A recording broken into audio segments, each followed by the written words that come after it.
Le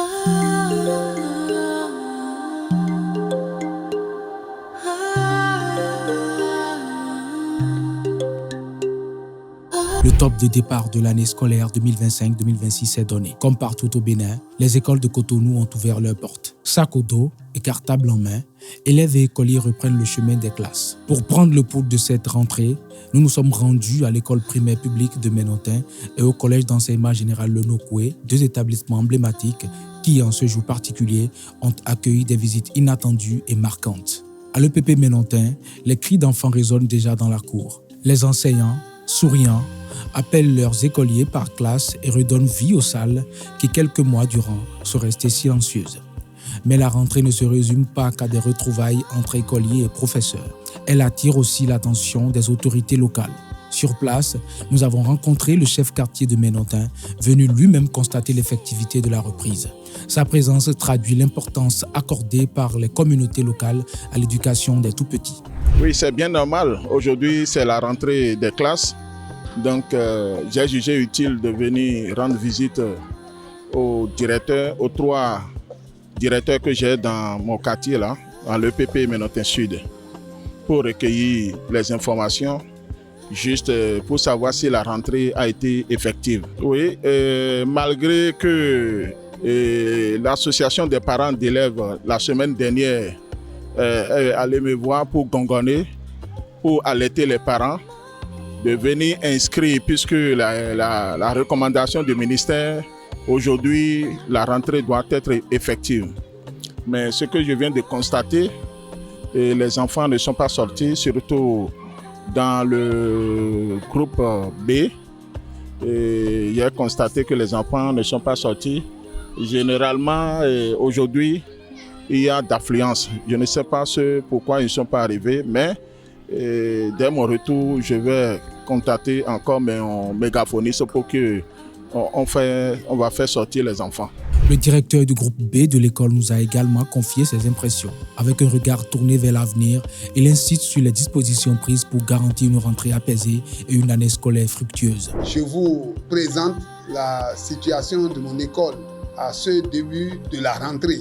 Les enfants ne sortent pas des maisons telles que je souhaite. Et je demande aux parents de nous envoyer les enfants parce que le mercredi maintenant, on va faire l'évaluation diagnostique.